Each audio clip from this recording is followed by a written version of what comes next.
Welcome back to the early line here on SportsGrid TV, Sirius XM channel 159. Mark Zinno closing it out here with Coach James Young as we turn our attention to the NBA tonight.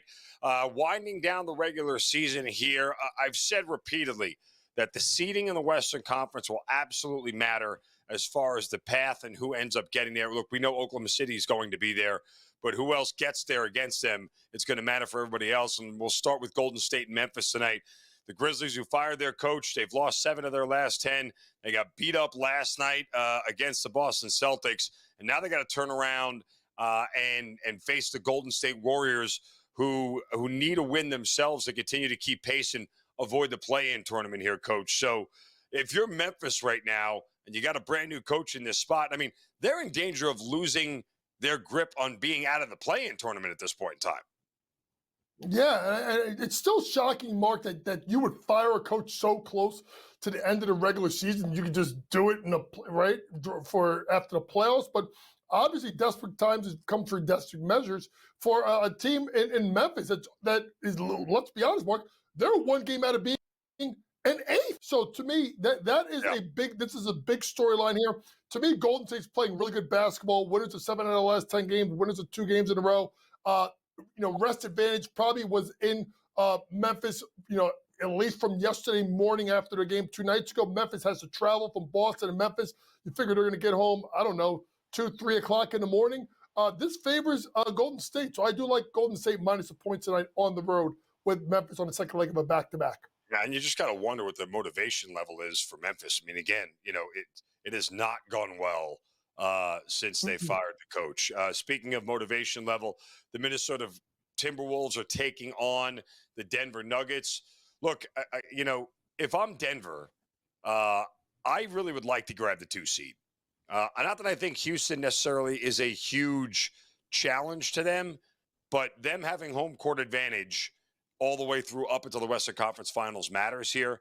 I think that this is a motivated team. Now, again, Minnesota probably wants to equally win as well to get out of the play-in tournament and have a chance to secure a 6 seed. So I think you get motivation on each side here. I'll always have a tough time betting against Denver when they're laying this short of a number at home.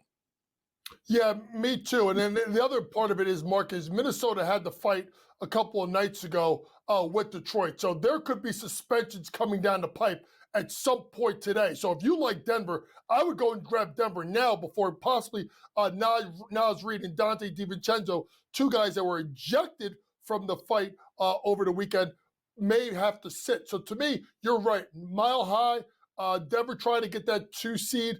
If there's a spot here that you'd like Denver, it's at home, tight spread, minus 3.5.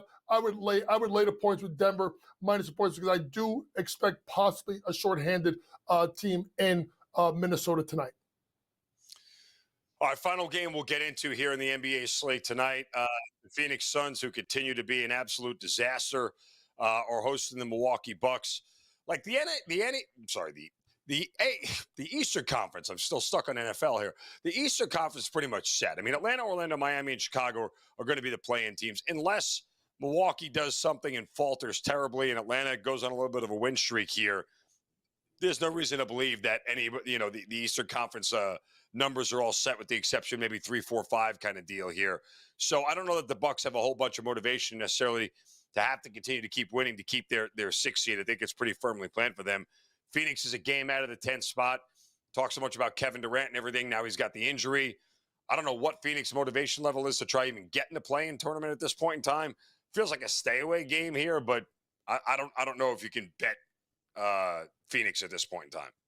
No, you can't bet Phoenix this time. Obviously, with Kevin Durant being out the next 3 games, so you can't bet them. Milwaukee's interesting because they got to start playing better, right? They've lost 4 games in a row, and they're 1 game behind Detroit for the 5 seed. Let's be honest, folks. Milwaukee's played the Knicks a couple of times. I've watched it. The Knicks have blown them out. They don't want it, that 6 seed. They need 5. They need 5 in the worst way, except that their matchup, crazy as it sounds, better with Indiana, even though Indiana bounced them out last year, but they were hurt. So look for them to try and make a move here. Wait for the game to start. Maybe the line drops a little bit, then jump on Milwaukee live in the game. They should be able to get the win and the cover. Yeah, Milwaukee's path, again, not great, as you mentioned, because the Knicks have taken care of them. But also, this is a Pacers team that's probably playing some of the best basketball in the NBA Mhm. since they finally got back to 500 on January 4th at 18-18. They're 26-13. That's 67% since they finally get back to 500. So, all right, Coach, appreciate you spending some time with us this morning. We'll probably do it again tomorrow morning. Appreciate you joining us. Thanks for everybody who tuned into the early line. We got plenty of Sports Grid coming up next. Keep it right here on the Grid.